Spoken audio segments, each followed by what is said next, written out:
Meus irmãos, vamos abrir a Escritura na segunda carta de Pedro, no capítulo 2.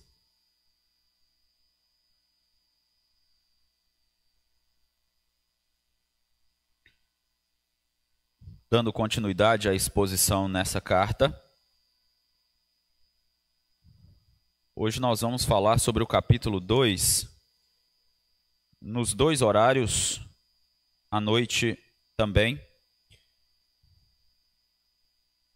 O capítulo 2, pela manhã nós vamos ver do verso 1 ao 3 e à noite do verso 4 ao 22, se assim o Senhor nos permitir.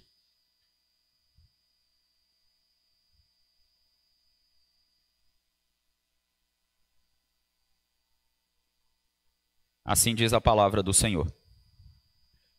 Assim como no meio do povo surgiram falsos profetas, assim também haverá entre vós falsos mestres, os quais introduzirão dissimuladamente heresias destruidoras, até ao ponto de renegarem o soberano Senhor que os resgatou, trazendo sobre si mesmos repentina destruição.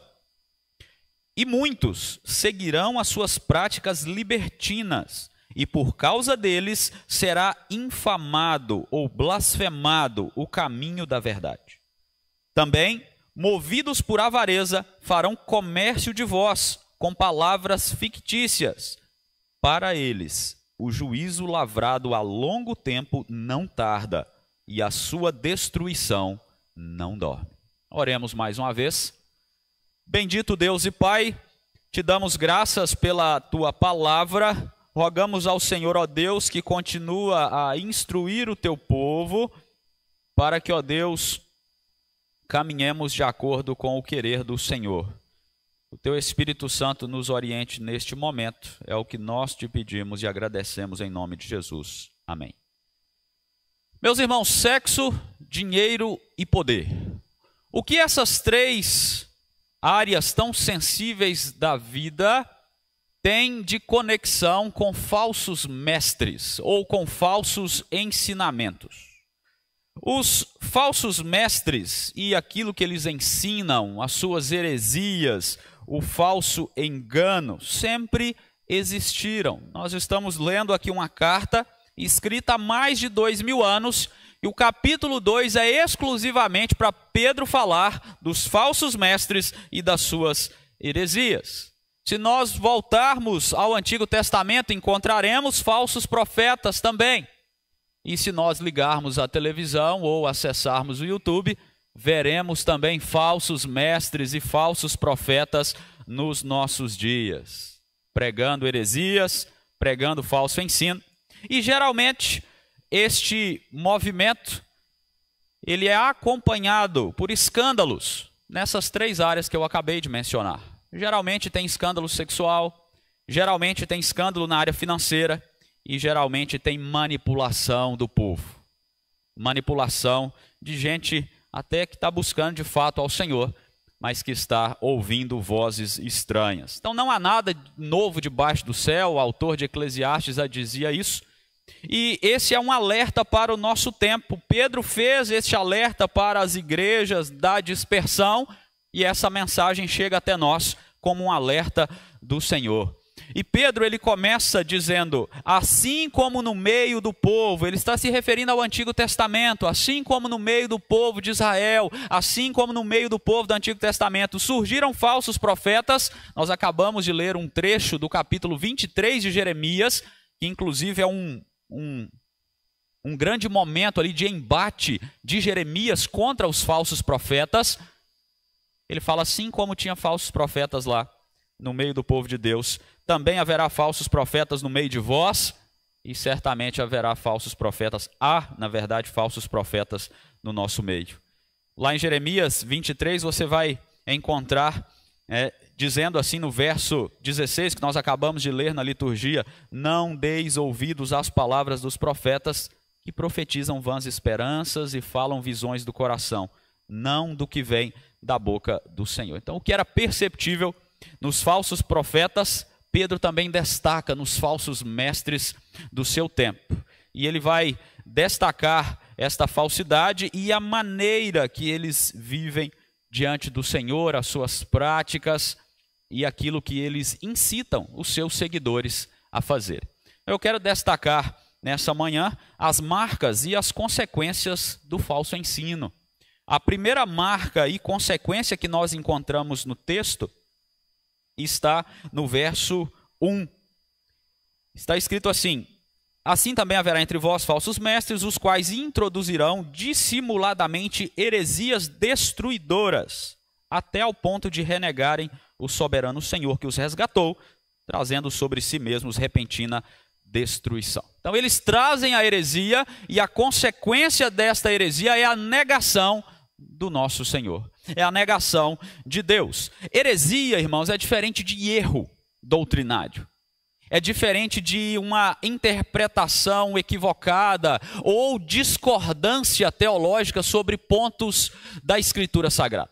Heresia é algo dissimulado, ele é de propósito para enganar as pessoas, para distorcer aquilo que Deus disse.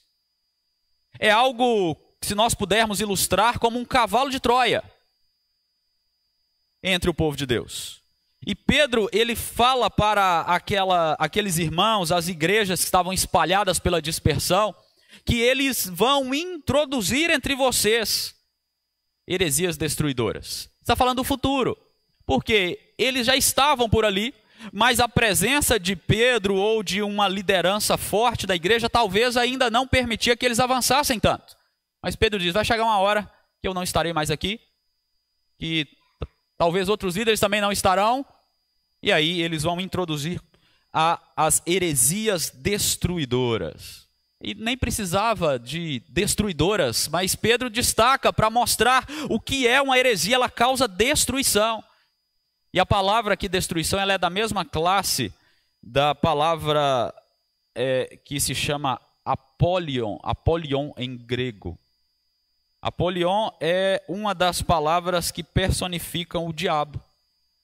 Então, a ideia de usar essa palavra é mostrar a destruição que eles trazem, é a destruição como representantes do diabo, de Satanás. Heresia é um negócio que vem de Satanás. Eles são filhos de Satanás, eles estão a serviço de Satanás, os falsos mestres.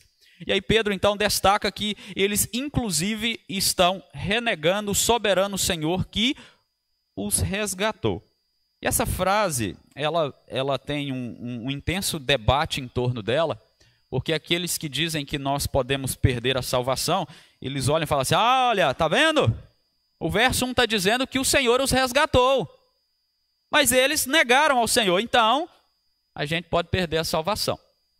Essa é uma leitura muito simplista do texto, e se o nosso Senhor Jesus Cristo brincasse de Salvador, a gente podia até concordar com eles, mas o nosso Senhor não brinca de ser Salvador. Então não é este o caso aqui no texto.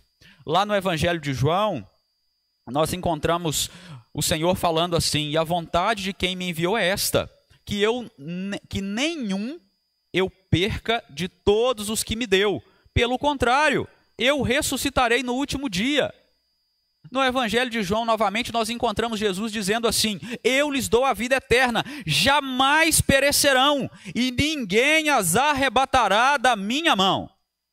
Então, com esses e outros textos da Escritura Sagrada, nós precisamos entender que não é possível que esses falsos mestres, de fato, fossem crentes. Eles estavam entre o povo de Deus, mas eles não eram do Senhor. Eles estão na mesma categoria que Judas Iscariotes e que Demas, aquele que amou o presente século. Veja o verso 20 e 21 do capítulo 2. Nós vamos falar dele hoje à noite. Ele diz assim, portanto, se depois de terem escapado das contaminações do mundo, mediante o conhecimento do Senhor e Salvador Jesus Cristo, se deixam enredar de novo e são vencidos, torna-se o seu último estado pior do que o primeiro. Melhor lhes fora nunca tivessem conhecido o caminho da justiça, do que após conhecê-lo, voltarem para trás, apartando-se do santo mandamento que lhes fora dado. Então o caso aqui era de gente que estava no meio do povo de Deus, mas que não era do povo de Deus. O resgate que Pedro está falando aqui não é um resgate salvador, porque se fosse, eles não ensinariam heresia, eles ensinariam a palavra de Deus e eles jamais negariam ao Senhor. Eles nunca foram da fé. Esse é o ponto. Eles não renunciaram à fé, porque eles nunca tiveram fé. Eles sempre estiveram ali só de passagem, como hereges, como filhos do diabo. Eles se passaram como crentes, mas chegou um ponto que eles não conseguiram permanecer mais. A sã doutrina causou problemas para eles. Então eles começam então a viver essa desobediência ao Senhor, a ensinar coisas contrárias à palavra do Senhor. Eles disseminam o mal e eles mostram a verdadeira face deles. Por isso, eles renegam ao Senhor, eles têm heresias destruidoras no meio do povo de Deus. O que é para eles é aquilo que João diz na primeira carta: eles saíram do nosso meio, entretanto não eram dos nossos. Porque se tivessem sido dos nossos, teriam permanecido conosco. Todavia, eles se foram para que ficasse manifesto que nenhum deles é dos nossos. Então, o fim do verso 2 mostra que eles estão numa missão suicida, inclusive. Missão suicida porque eles já têm a sentença lavrada contra eles. Eles serão destruídos. E destruídos aqui não é sinônimo de aniquilação, é de perdição eterna. Eles estão condenados ao inferno e lá eles passarão a eternidade. Só que veja comigo ainda no verso 2 que há uma outra marca aqui e uma consequência que mostra o agravamento do falso ensino, o agravamento da prática dos falsos mestres e daqueles que estão seguindo eles. Porque no verso 2, o que nós vamos ver aqui é uma marca dos falsos mestres e seus seguidores relacionado à libertinagem sexual. E, consequentemente, o nome do Senhor será blasfemado. Olha o verso 2. E muitos seguirão as suas práticas libertinas. Olha só, tem seguidor para falso mestre. E por causa deles, por causa dos falsos mestres e dos seus seguidores, será infamado ou blasfemado o caminho da verdade. O caminho do Senhor. Eles não só ensinavam, mas eles viviam como verdadeiros hereges. E aqui Pedro destaca a libertinagem, devassidão, licenciosidade. A expressão ela pode ser usada no sentido espiritual, de libertinagem espiritual, de adoração aos falsos deuses. Mas esse é um uso secundário da passagem. O primeiro está relacionado à questão sexual mesmo. Porque Pedro, lá no verso 6, ele vai falar de Sodoma e Gomorra. Sodoma e Gomorra não viviam libertinagem espiritual, viviam libertinagem na área sexual, uma devassidão tremenda nesta área. Muita gente tem seguido essas práticas, é o que Pedro diz, e seguindo estas fábulas engenhosamente inventadas, se entregam também aos prazeres carnais. Mas a pergunta é, por que essas coisas estão sempre relacionadas? Por que heresia, falso ensino, distorção da palavra do Senhor vem acompanhado de libertinagem sexual na área sexual? O escritor russo Dostoiévski escreveu um livro, Os Irmãos Karamazov, e o Ivan Karamazov, ele fala o seguinte no livro: se Deus não existe, então tudo é permitido. Se Deus não existe, a moralidade também não existe. Não há fundamentos morais. Então a libertinagem, o entregar-se ao prazer, está liberado. Mas a questão é que Deus existe. Ele sempre esteve lá. E ele exige padrões de moralidade, de santidade, de cuidado, inclusive na área sexual. E aqueles que estão seguindo os falsos mestres, eles já não têm mais freios nenhum. Eles não têm mais princípios. Eles não guardam nada da moralidade que vem do próprio Deus, da sua palavra. Então eles estão dispostos a caminhar um passo a mais, afundar um pouco mais. E a área sexual é a próxima área que eles se entregam. E é por isso que Pedro diz que eles vão nas suas práticas libertinas. E eles renegam ao Senhor, e eles não levam em conta a majestade de Deus e se entregam às suas paixões carnais. É assim que caminham aqueles que não andam com o Senhor. E aí, por causa deles, o nome de Deus é blasfemado. O nome de Deus é desonrado. O caminho da verdade aqui é uma expressão usada para cristianismo. O cristianismo é blasfemado por causa das práticas libertinas daqueles que estão no meio do povo de Deus, mas não são crentes. É o joio e o trigo misturado, caminhando, não só no mundo, mas infelizmente dentro da igreja também. Pedro deixa claro que os falsos mestres e os seus seguidores não estão lá fora, estão aqui no meio. E aí, quando os escândalos vêm à tona, o nome do Senhor é blasfemado. E aí aquele que é ímpio olha e fala, aquele que é ímpio está de fora, ele olha e fala assim, tá vendo? Crente é tudo assim. Mas ele não entende que o nome do Senhor está sendo blasfemado por causa de impostores. Romanos capítulo 2, verso 24, diz assim, o nome de Deus é blasfemado entre os gentios por vossa causa. Então o mau testemunho dos crentes que seguem as práticas dos falsos mestres gera blasfêmia dos ímpios em relação ao evangelho de Cristo Jesus. E aí o Senhor diz, o meu nome está sendo blasfemado todos os dias, incessantemente. É verdade que os ímpios nos julgam num pacote só, como eu acabei de mencionar, mas é verdade que aqueles que são fiéis acabam levando o nome junto com os infiéis também, mas esse é um erro daqueles que fazem isso, porque eles não entendem essa divisão, essa separação que existe.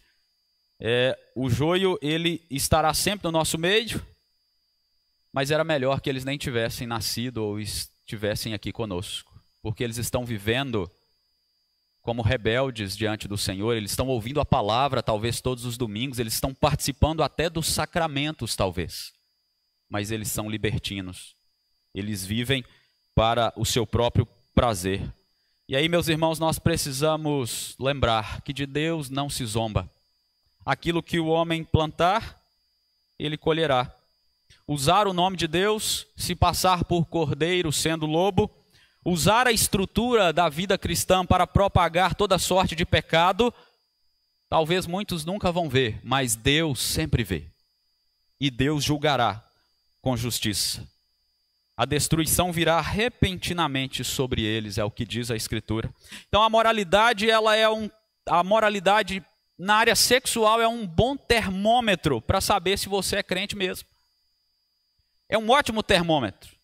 Porque você pode estar vivendo de aparências, mas você lá na sua casa, no seu quarto, pode estar consumindo pornografia, você pode estar entregue ao acesso a sites pornográficos, você pode ter um caso extraconjugal e ninguém sabe, ter uma vida devassa nessa área. Talvez ninguém vê, mas Deus vê.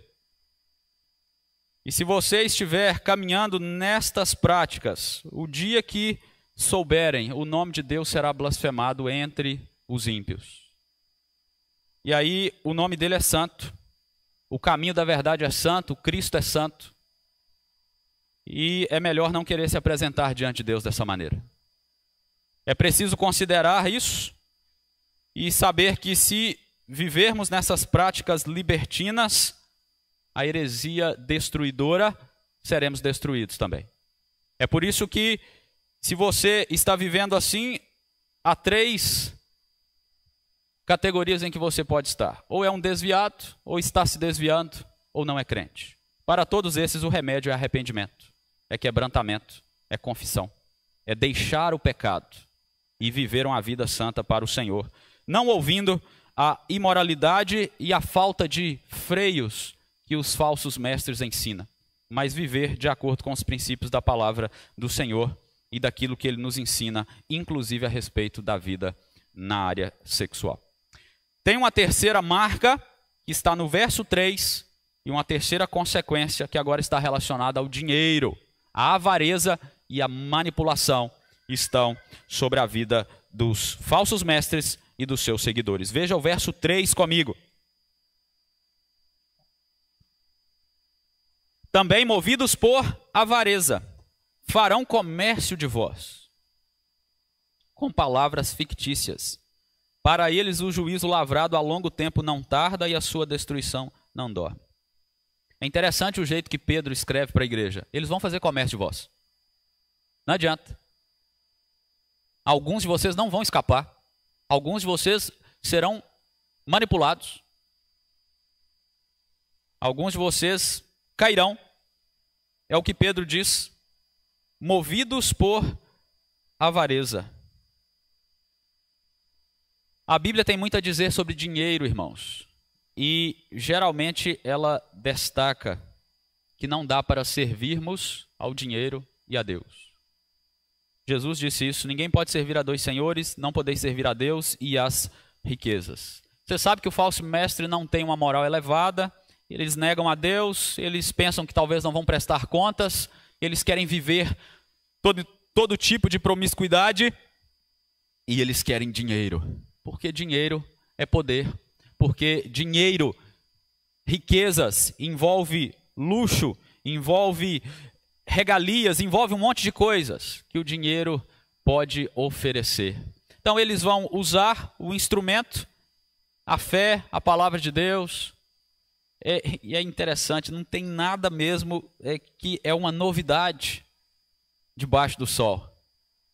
Porque o que você vê por aí afora dos falsos mestres é o quê? Dinheiro. Dê a sua casa, dê a chave do seu carro, dê a chave do seu apartamento, dê R$1.000 para o Senhor que Ele vai te dar 10.000, e assim eles vão enriquecendo e levando muitos a serem manipulados, a viverem ali atrás de riquezas deste mundo, e os farão afundar cada vez mais. Comércio visa o quê, irmãos? Lucro. Comércio visa lucro. Natural, normal, tranquilo. Mas igreja não é comércio. Então o pessoal do show da fé, da toalhinha ungida, do tijolo da bênção, do trízimo, essas coisas todas aí estão mercadejando a fé. São avarentos e estão levando as pessoas a se desviarem. E a estratégia é a mesma dos tempos de Pedro. Palavras fictícias, inventadas. Palavras que não são da boca do Senhor, são da boca do diabo, que é o pai deles. Eles têm o coração exercitado na avareza. Lá no verso 14, Pedro fala assim: eles são filhos malditos. Porque ao invés de pregarem a palavra, pregam a cobiça, as riquezas deste mundo. Eles não são movidos pelo senso da glória de Deus. Eles são movidos pelo senso da ganância, da cobiça. E aí Pedro diz: vão fazer comércio de vós. E aqui tem uma parcela de culpa daqueles que são manipulados. Porque fazer comércio de vós pressupõe que aqueles que deram ouvidos aos falsos mestres não consideraram os avisos reiterados de Pedro. Porque Pedro já estava avisando a eles, a palavra do Senhor avisa, e aqueles que vão é porque lá no fundo eles também querem as riquezas deste mundo, muitas vezes. Eles são gananciosos também em alguma medida. E aí é preciso tomar cuidado para que não caiamos no comércio da fé. Muitos têm caído por aí. Mas se nós examinarmos a palavra do Senhor, se nós conferirmos o que aquele que está falando em nome de Deus está dizendo, rapidamente nós saberemos que eles não estão representando ao Senhor e assim não seguiremos aquilo que eles orientarem. Diante de todo o mal que eles promovem, Pedro termina o verso 3 dizendo: para eles o juízo lavrado a longo tempo não tarda e a sua destruição não dorme. Desde a queda de Adão e Eva no pecado, o Senhor sentenciou o homem a uma condenação eterna. E nós sabemos que só há liberdade dessa condenação eterna na pessoa e na obra de Cristo Jesus. Naqueles que estão em Cristo Jesus, aqueles que entregaram a sua vida a Cristo Jesus, seu único e suficiente Salvador. Agora, essa sentença lavrada a longo tempo cairá sobre aqueles que não têm Cristo como seu Senhor e Salvador. Cairá sobre aqueles que têm a eles mesmos como seus senhores e salvadores, ou as riquezas como meio de salvação. Eles não vão escapar. Pode até passar no coração deles a sensação de impunidade. Mas, como disse Pedro, não tarda e a sua destruição não dorme. Lá no capítulo 3, Pedro vai falar sobre isso de novo. Porque ele fala assim: olha, os falsos mestres estão falando aí que o Senhor nem vai voltar mais. Mas espera aí. E para o Senhor um dia é como 1000 anos e 1000 anos é como um dia. Não tarda o juízo do Senhor sobre eles. O que aguarda a eles é a destruição, contrário do que aguarda o povo de Deus. É uma vida plena de paz com o Senhor, uma vida eterna com o Senhor. Então nós devemos tomar cuidado, irmãos, muito cuidado, para que você não seja presa fácil dos falsos mestres, na mão desses manipuladores. Por isso que você precisa permanecer na sã doutrina da palavra. É por isso que você precisa alinhar o seu coração com relação a essa questão das riquezas, com essa questão da vida moral. Você precisa equilibrar a sua vida de acordo com a palavra do Senhor. Porque o que o diabo quer e o que os falsos mestres querem é aqueles que estão assim meio em dúvida, aqueles que olham para a sua vida e falam, mas eu sou crente, mas eu continuo aqui na luta, custo a pagar as minhas contas, eu não consigo fazer aquelas viagens que eu quero, eu não consigo trocar de carro, coisas assim que às vezes sobem ao coração, que são tão simples às vezes e nós não pensamos muito, aquilo vai crescendo, crescendo, crescendo. E de repente a gente fala, eu vou dar ouvidos àqueles que estão de fato sendo abençoados, entre aspas. E eu vou seguir aquilo que eles dizem. Cuidado para não incorrer no engano do diabo. Os falsos mestres estão aí, prontos para fazer comércio de vós. Eu quero concluir relembrando aos irmãos então as marcas e as consequências do falso ensino. A primeira marca que nós vemos lá no verso 1 é a heresia. E a consequência será a negação de Deus. Como eu disse, heresia não é um erro doutrinário. É uma afirmação falsa em relação a Deus, a sua palavra e a maneira que os crentes devem viver. Então, a consequência é que Deus será negado. A pessoa vai fabricar um Deus para ela e ela vai viver para aquele Deus. Mas no final, ela encontrará a perdição eterna. É aquele caso que Jesus mencionou. As pessoas vão chegar no dia do juízo final e vão falar, Senhor, mas em teu nome nós profetizamos, nós pregamos, nós expulsamos demônio, nós fizemos um monte de coisa. E aí Jesus vai falar, nunca vos conheci, apartai-vos de mim, malditos, para o fogo eterno da perdição. A segunda marca é a libertinagem sexual, principalmente na área sexual, e a consequência é a blasfêmia do nome de Deus.